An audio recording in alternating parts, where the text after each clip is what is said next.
Sweet. And we'll see who else comes. It might just be me and you, and this might be something that people look at later. But we have you in the hot seat for good reason. You've worked tremendously hard.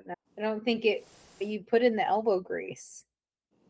You can tell me what you're like usually outside of this context, because I feel like there are some people that take the horns with it, and these are not lazy people that don't get health and fitness and get closer to their goals. These aren't like lazy people or people that don't have good willpower. They just can't get out of their own way sometimes. Yeah. And something about you and this part of your life and this opportunity, you were able to like just seize it and run with it, and you did great. So maybe you can tell me a little bit more about, I'd like to hear from you, like what it was like. You didn't play sports. No, my origin story. Yeah. Got bit by a radioactive spider. It's your superhero origin story. Yeah. I know, that's what I thought of. Okay, my origin story. Yeah, I didn't really play sports growing up. And honestly, I wasn't very active in that way. Like, all the things I enjoyed doing growing up were all like crafty things or like reading. Obviously, I was a graphic designer for a while. It was all very much not just inside activities, but very not mobile activities. On top of that, I grew up in a household where we all weren't very active. Like, it wasn't really a thing. We were all very artistic in nature. So my brother went to school for music. It wasn't really till I went to college where I started doing anything, even remotely active, because there was a gym there. So why not? Even then, it was really just cardio-esque. I didn't really do anything else or really understand anything else. Were you consistent with that in college? Yes, but it was not. I personally didn't think it made an impact until like I left college. But I didn't gain weight, I didn't lose weight. So like the freshman 15 was not a thing for me, not just because of the gym, but because like we walked everywhere in the college I went to, and there were a bunch of hills and stuff. That's probably the most active I was throughout my entire life at that point in time. Was literally having to walk to class every day. Yeah. But yeah, I've never really done anything really with weights until I started with you. But cardio was just always a thing that I did outside of actually actively running outside. Just wasn't my thing. What about the people that you surrounded yourself with? I know Greg worked out, your husband now. Yes. So he worked out a ton more than he does now. So in high school, he did both volleyball and swimming. And then in college, he did volleyball for fun, but still swam competitively. So he worked out all the time. Did he work out just doing his sport, or he was in the gym also on top of that? For the most part, it was just his sport. I think he lifted a little bit in college. I know he did in high school, but I think he did a little bit in college, but not a lot. It was a lot more of the cardio aspect of the sports that he did. And then your brother. Yeah, my brother's one of those people. He likes to go all in when he gets stuck on something, and sometimes they're random. But he's always been into nutrition. Like, he goes through bouts where he doesn't eat bread. He has done kickboxing and boxing and jujitsu. He likes to run. Like, he goes all out for it. And over the years, he's definitely asked me generally, like, why don't I do certain things and stuff like that? But he's never really pushed me. But he thoroughly enjoyed it. And his specific reason that he thought it would help me was it helps with his anxiety. So he was just like, if you go work out, it'll help with your anxiety. But at that point in time, all I felt was like my heart rate increasing when I worked out. And I was just like, it already does that with my anxiety. I don't want it to do that when I work out either. So that was a big hesitancy for a while. That's interesting, because what we know about working out is because there's distress and there's eustress. And eustress is like the good kind. That's when you have a challenge, but you can meet it. Mm-hmm. And exercise is such a measured challenge. If you do it right, you shouldn't be overdoing it all the time. Mm-hmm. So it's a good way to grade that exposure. How you had that connection to your heart rate increasing is like a really bad thing. So it was not something I really Sought had out when I started with you, though. Like, it wasn't really still there, but it was definitely something for the longest time I struggled with connecting the difference between the heart rate increases and how it wasn't bad. And when you first started, obviously there's another thing that I find that people have a beginners, I think, have a hard time with this is like the soreness. Mm-hmm. But you didn't seem to be super bothered by it. I still remember the first week I worked out and I went to work one of those days and it literally felt like I was being stabbed in the leg as I walked up and down the stairs. Like, it was so bad. But I worked out cardio wise enough over the years that like I knew it was gonna happen and it would stop. But I also, my best friend does CrossFit, so her name's Tori. And so she constantly tells me about how when she stops, even if it's for 3 days and then does it again, she feels like she's in so much pain. Like she has to do it consistently for it not to happen. So I knew enough to know it would stop. I've had new people before get mad at me, like angry at me, like you did something. And we'll have done like body weight squats and knee push-ups on an elevation and like hip thrusts. And I'm like, that was not me. Yeah. It's not my fault. Yeah. No, it was only bad for that first week. I still remember to this day people who I worked with were like laughing at me because I was walking up and down the stairs so slowly for that entire week. And they're like, what's wrong? And I'm like, I started working out and I feel like I'm being stabbed. I don't know how else to describe it. Accurate. Yeah. It feels like your entire body is like a giant bruise. I've been in physical pain before. Like I've broken bones and stuff and it wasn't that.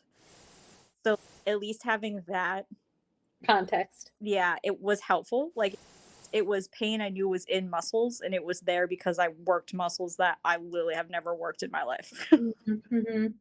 I think something that people don't understand is that the worst thing you can do is take a break.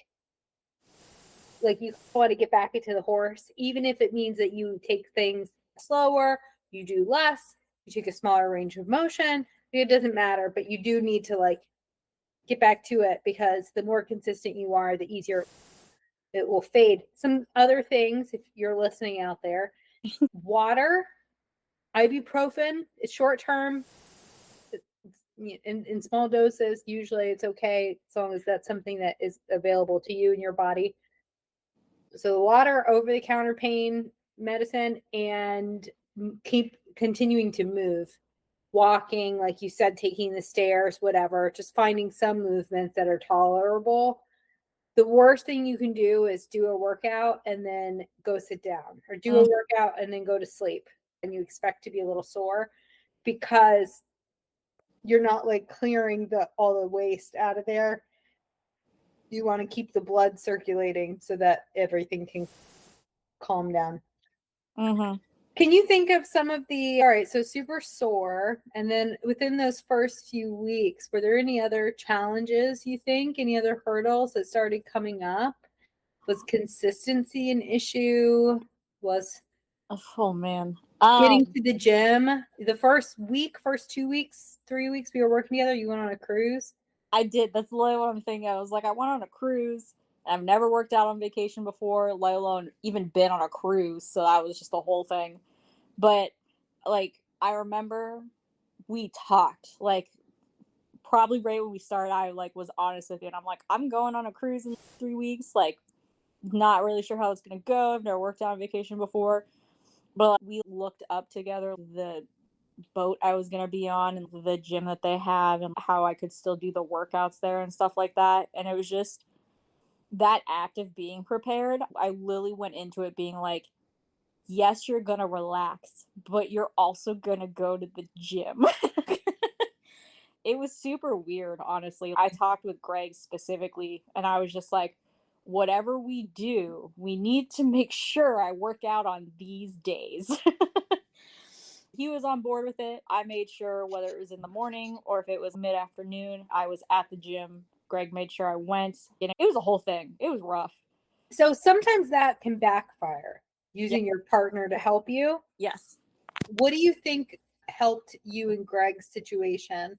Why did it work so well for you two? I think it worked so well because both of us are very much we can't force the other one to do something. That's really not how it works with us. We're both very stubborn. But we also both know if one of us asks the other one to hold us accountable, we will do that. We won't force it, but we will make sure that person is very well aware of what they're doing if they're not following through with something like they said they would. And now holding you accountable, but he didn't go to the gym with you. No, so it was very much he like when we would get up in the morning, he'd be like, "When are you going to work out today? We have this at this time." And I'd be like, "Yeah, I was thinking of going at this time." Like, it was a conversation, it was a dialogue. It was the accountability came from him bringing it into our conversation. Like, it was at the forefront. It wasn't something we both just bypassed or he bypassed. Like, he made it an important part of our day to day, Yeah. even though it was still on me. And I specifically, when I started, knew he couldn't be the one to actually go. He couldn't force me to go to the gym, but he could make sure he showed me how flexible he was. Like, he showed me how, like, he was okay, like, going to do things by himself for like an hour where I go worked out. Like, he brought me water when I was done because being on a cruise, it's really hard to freaking get water. If people don't know, that was super annoying. That is funny. Because you have to pay for it. Like, you have to go pay for like, a water bottle. It's like that's $10. lame. But like, And you're surrounded by water. I know it was a whole thing. But like I'd be like, I'm out of water in my water bottle. I'm dying. Like, he would show up with a water bottle. Good husband. Yeah, but it's the small things, right? Like, it's still on me. It was still on me. He knew it was still on me, and he couldn't force me. But he could do the smaller things to make it easier for me. Uh-huh. Yeah, that's good. I'm going to have all my clients show this to their wives and husbands. I know Casey does a good job at this. I don't do as good of a job at this. Like, I want him, I don't know. Yeah, maybe I do. I don't know. But I think that sometimes misery loves company. And sometimes people, if they're misbehaving, or if they're not working out or whatever, I don't know how hard they try to help their spouses because they want them to be vagabonds with them. I can see that. We're in a weird position where him and I switched places, right? It's like when him and I started dating, he worked out a lot and I didn't. But now I'm working out a lot and he doesn't work out as much. And it's one of those things where we have to separate it in some ways. Like, even though it's hard, to your point, like, sometimes I'm like, I see him and he like skips a workout. He's like, I'm tired, I'm not gonna do it. And I'm like, oh, I'm tired, maybe I just don't work out tomorrow. And I'm like, no, that's not what you do. And so it definitely plays into the dynamic of keeping consistent. But him and I have been together so long, and we've gone through bouts of each of us working out or not, each of us eating healthy or not. Yeah. I knew approaching you and starting with you, I knew I would have to keep some distance between what he does and what I do. Even though I do think me staying consistent is encouraging to him, I have to make sure the reverse, though, isn't true for me. So I don't skip because he does. It has to be your own thing. You guys have to be independent of one another. Yeah, that's tough. Yeah. Especially when there's somebody that you love, you want to get wrapped up in them. And I think it makes it easier to be like, hey, you think I should go work out? I'm really tired today. And the other person says, no, you should take a break. Yeah. Because that's what they do. Yeah, I don't ask. That's the whole thing. I don't ask.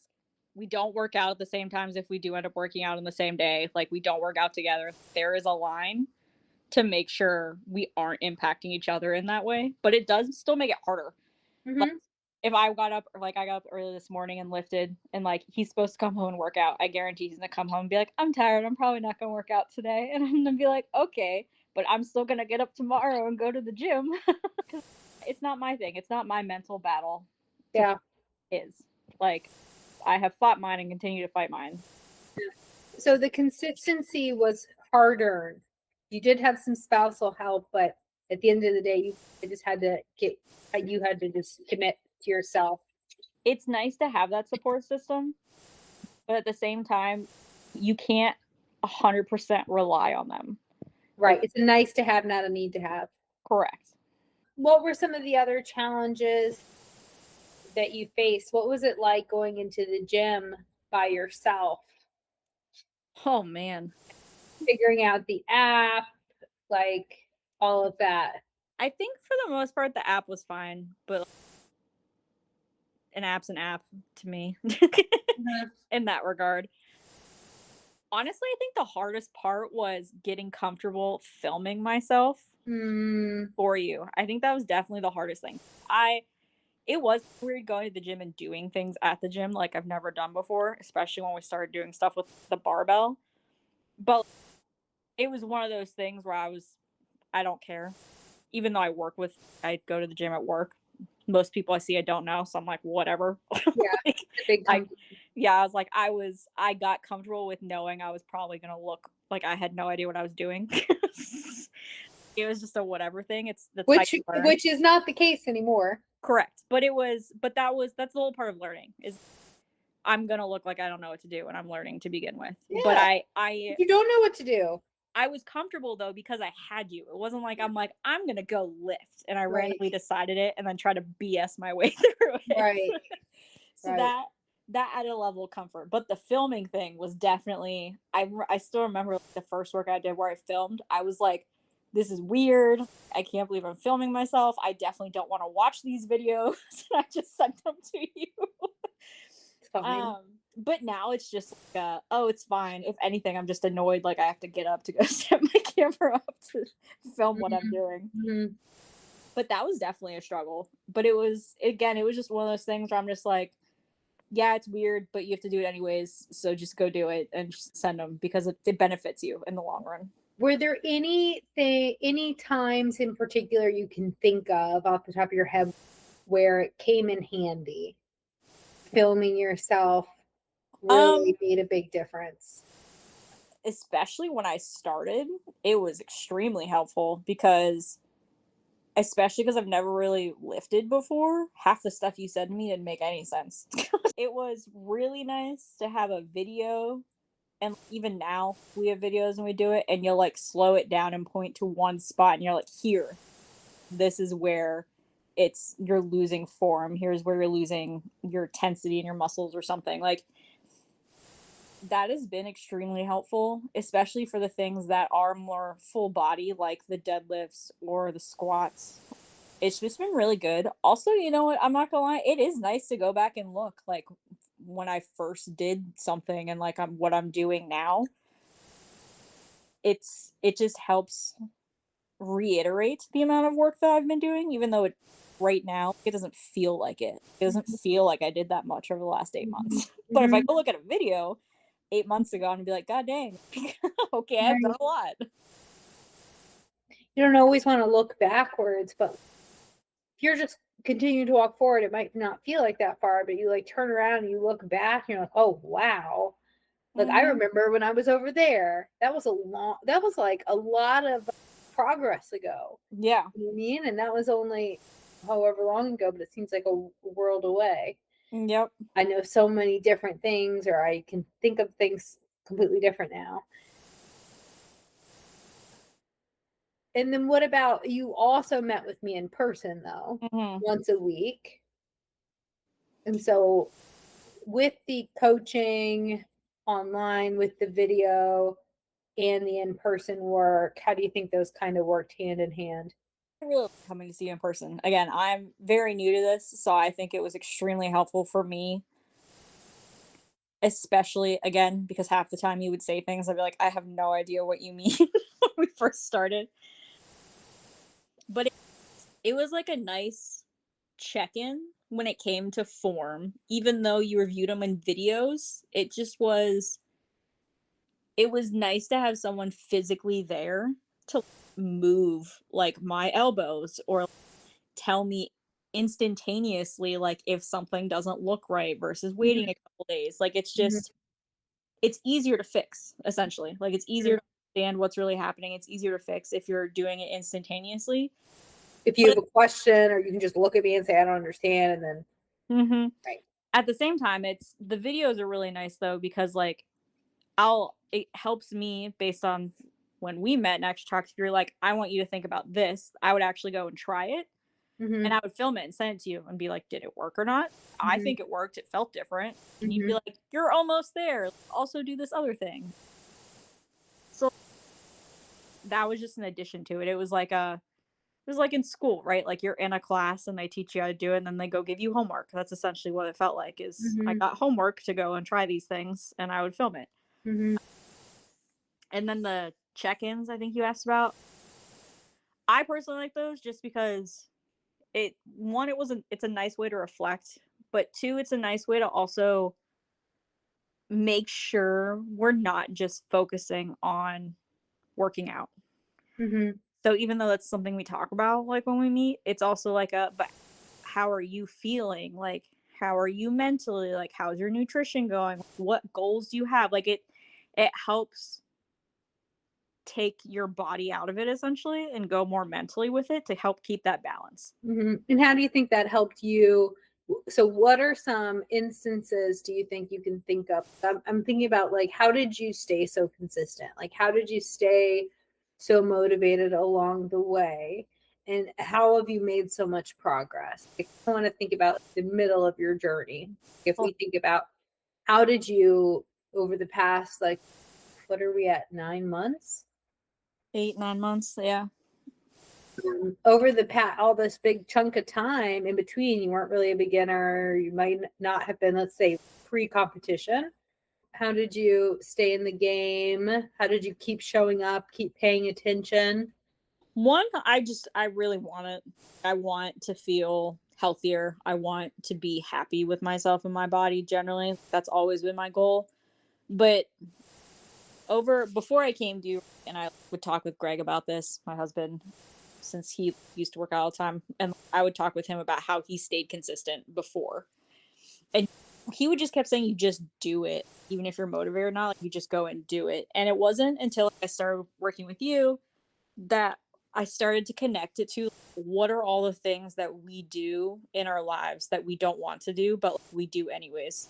Grocery shopping or cleaning the kitchen or going to work. What Taking is a shower. yeah, what is it about those that gets us to do them even though we might not want to do them?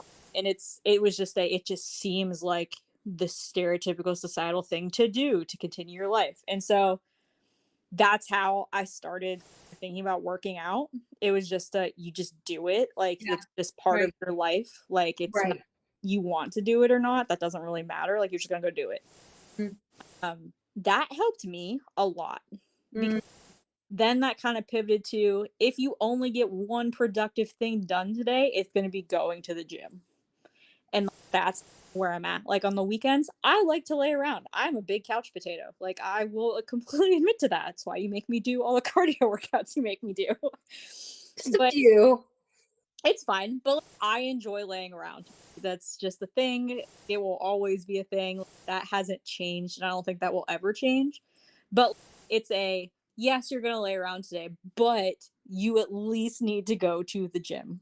Just like it's usually, oh, I'm gonna lay around today, but I at least need to clean the kitchen because the kitchen's dirty, or I at least need to make dinner. Mhm. That's usually what people tell themselves to go do the thing, and that's just what I started doing with the gym and Mhm. nutrition. It's just you're just gonna do it. Like it's just Yeah. what I have to do. Yeah, I get so confused and people are like, "Oh, I'm just gonna take a break right now." And I'm like, "You're gonna not eat? Like you're gonna not move? What are you gonna do? You don't take a oh, I'm not really bringing in a lot of money this year. I'm gonna stop paying taxes." It just doesn't work like that. So this is something that you have to do. Yeah. You gotta keep doing it. This is a for life thing.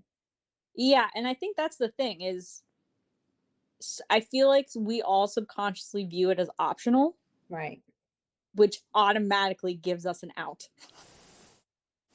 So, what do you need to do mentally to not have an out?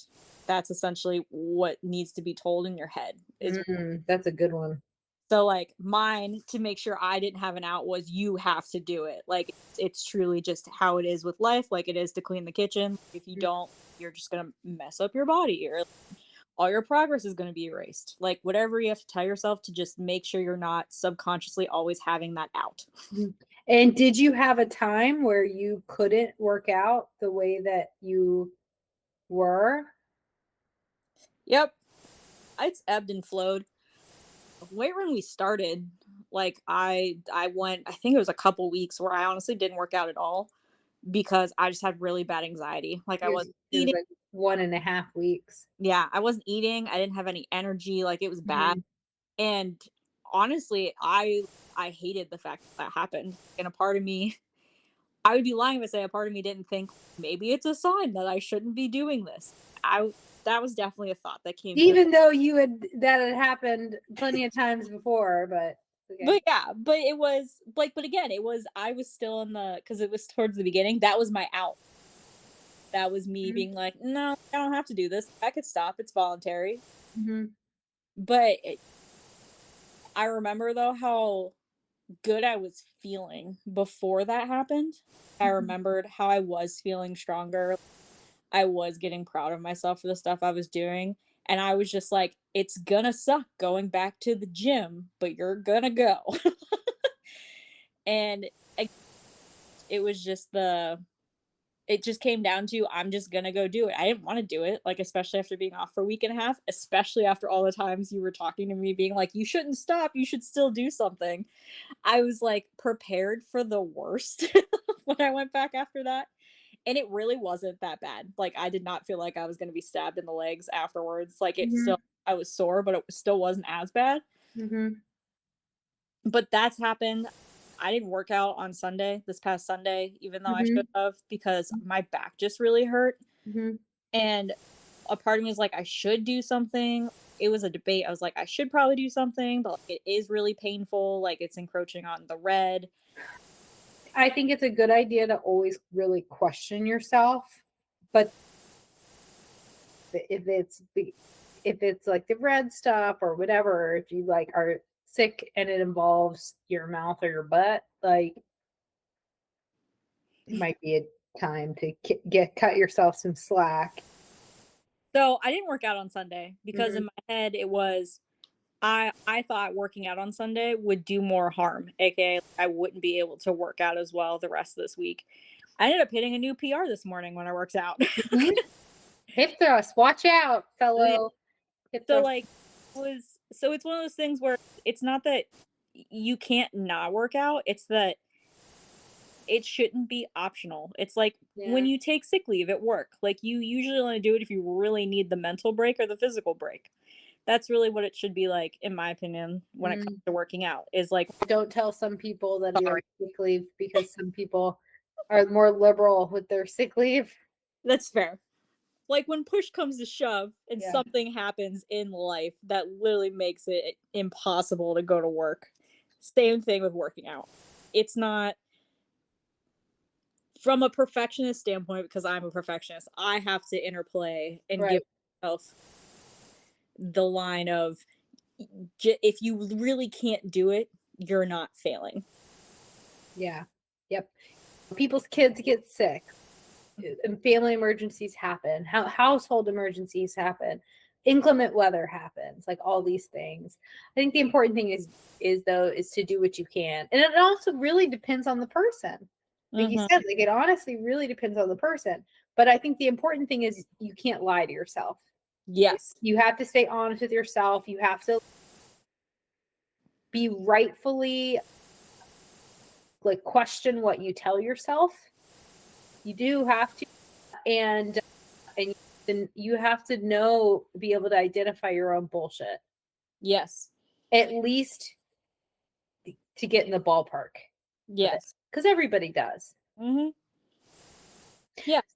So let me ask you a question. Oh, I was going to ask you what about nutrition in the beginning? Nutrition in the beginning. We didn't even We kind of started with what, just calories and protein. We started tracking consistently. yeah, but it was like 2 months in too. Like it was very Yeah. when I So, started you, I told you I didn't want to focus on nutrition to start with because it would be a lot. yeah, most people I can't convince them to do that. So I was happy to hear you say that. Yeah, I like food. I'll be honest about it. I like eating. Working out is just so much easier, and it's easier to be consistent. You have to make so many choices with nutrition a day. There's so many other things involved. It's a lot of variability in the decisions that you're making. Are you eating at work, home, out with family? The gym is just the gym. So you build habits. They're in that one place. That's it. Yep. Food is just it's a lot. And Yep. when somebody's just starting, it can be a lot. Yeah, so I actually remember we started with calories, but then it was really hard for me to input the data. I'm remembering this now. And so you actually took the goal off. So because I'm a perfectionist, I felt like I was stuck and it Mhm. felt more like a diet, even though I was still eating. Like it's not like I'm Mhm. eating. And so it took a while for me to get over that. Again, it's just another way to help track and to get data. So I'm a data Mhm. person. So it was helpful to think about it in that way, to really just be like, okay, I already have all this other data of lifting and working out and stuff like that. Let's add in another component of Mhm. what you're actually putting into your body. And so once it was there for a while, that's when I think the calories was added. And honestly, for a while, I was actually way under calories and didn't realize it. Mhm. Um, Especially again with my anxiety. Like sometimes my anxiety makes me not hungry, or sometimes it makes me stressy. Like it really Right. depends. But that's the thing is you were not eating and then overeating, which is Correct. I'm telling you is like everybody's issue. Correct. People And think, so oh, I just need to eat less, so I'm going to eat less, and it's not yeah, usually the case. yeah. So there was that. And then you added the protein on, and I still remember how shocking that was to you when you had to tell me how much protein to get and how like I think I was like a third of what the goal was. That's how little protein I ate. Because again, I didn't grow up in a household like that, like where people think about that, and it wasn't really something we were really taught in school. And because I never really did any athletics, like no one really talked about it. But I remember when I first started doing that, Greg was just like, yeah, I could have easily told you don't eat anywhere near the amount of protein you should eat. And I was just like, that's not helpful. Like, why didn't you say anything? And You so, had bigger fish to fry. yeah, but really trying to figure out how to get all that protein was definitely a journey.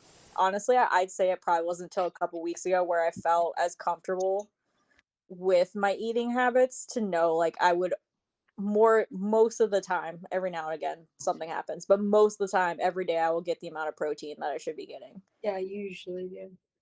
But it was a whole thing of every meal, like how much protein am I getting? Is there a meal that I just don't get any protein in that needs to be changed?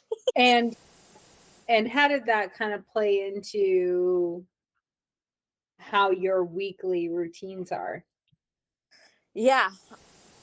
So for the most part, grocery shopping was pretty relatively the same. It was either on Sunday or Mondays, so that didn't really change. But then it was do I have some type of protein in the house at all times, whether it's for a meal or for a snack? Is there something that has a good amount of protein somewhere in this house? And I think that was the biggest thing that I had to change my thought process because, again, snacks that don't have protein in them, that are very processed. That is just the standard the snacks that we had in here. So getting those things, and it's still something I'm working on with the snacks too. But for meals, we always have chicken or something in the freezer if we need it. Like I always have protein powder for my yogurt and stuff like that. Like it's just always something that's there now. That definitely wasn't a few months ago. And then you had the competition Yes. where I petitioned you to deadlift Yes. with a bunch of other people, Yes. a bunch of other strangers.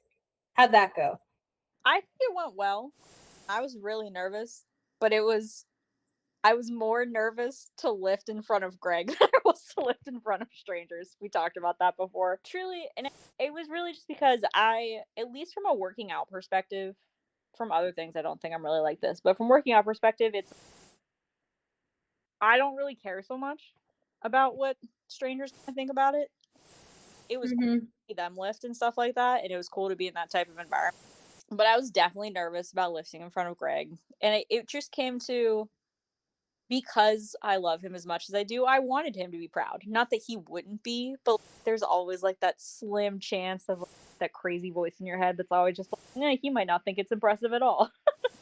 I'm not good enough in some way. Yeah. And so I think that was just the biggest thing. But it was, I liked doing it. I liked saying that I did it. I've never done anything like that before. Honestly, it's been a while since I've competed at all from an athletic perspective, even though it was for charity, right? So it's been a while since I've actually had to be in like that type of mindset. Do you think you learned anything about yourself along the way? Oh, definitely. And like it's consistently something like I'm reminded of when I work with you is that like I am capable of doing lots of things I'm doing. What was that? I said I'm capable of doing a lot of things I might not realize I'm capable of doing. And so, where are you at now as far as your journey? I'm still excited to see what else I can accomplish. Just because even this past week when I worked out with you and we did hip thrusts and you were like, "I think you can hip thrust this much." And I thought you were crazy. But because you said that, when I actually went to work out this morning, my thought process was Val thinks I can at least go up to this amount of weight. So even if I up it like 20 pounds, it should still be relatively easy for me to do because of what she said. So it's been really nice to have another voice in my head to essentially be like, especially knowing the amount of experience you have, to say, oh no, mine is biased. I'm being too negative and hard on myself. So I'm going to ignore Don't that know. and then just do things and see what happens. But I think that's been the biggest thing is really, really realizing the barrier we put on ourselves mentally. And how do you think that kind of learning those barriers and all the lessons, like not to mention how to do the thing, but how has it affected your life? How has it affected your your relationships at work, your relationships with Greg, how you feel about yourself? All positive. I'm still hard on myself in some ways, but with that comes a large amount of pride for myself that I don't think I had before. And it's been good to share this journey with Greg because he's always believed in it and he says a lot of the same things you do, but I think he's biased because he loves me. It's not the same. Mhm. And so it's just been good for him to just see how proud he is of me too. See someone else who's just like, yeah, I believed in you. I'm so happy you're starting to believe in yourself and all those things. When it comes to work, I know you know this, but since it's being recorded, this helped give me the confidence to realize I didn't want to be in the leadership position I was in, and it gave me the confidence to step down from that and really be proud of that decision and not feel How do you think this helped you do that? because it gave me the confidence to know that if it's something I really want to do, I'll make it work. Mm-hmm. That's really it's Mm-hmm. doing all this stuff with you and like, physically pushing through a lot of these things. It's more and more obvious that a lot of the reasons people don't do things is because of just the voice in your head. Mm-hmm. But doesn't mean like it's actually you shouldn't do it or that it's actually going to physically stop you. And that's kind of how I felt with the decision I made. If I wasn't working out as much as I was and like did all the things I accomplished, even knowing there's a voice in my head that was like, no, you can't lift that. Like, what are you doing? Yeah, not only that voice, it's like the voice of like, you don't need to go to the gym. You don't need to get that. You don't. There's no way you can get that much protein. Yep. There's no way that you're going to be consistent with the gym. Like it's that voice. I feel like. Yep. So Why are you here? Who thought that? I have. yeah, What are you doing here? What are you yeah, doing? yeah. And it was just so it's just helped a lot in that. And it's helped with my mental health. I struggle with anxiety I've had since I was 16, so it's half my life now. I'm old, getting up there. But it's helped a lot in that capacity too, in terms of figuring out the differences in like heart rate increases, like when one is actually mentally versus when it's actually physical. Being able to eat healthier has helped a lot too. Like losing weight also has its perks. It's just been, there's nothing negative that's come from it.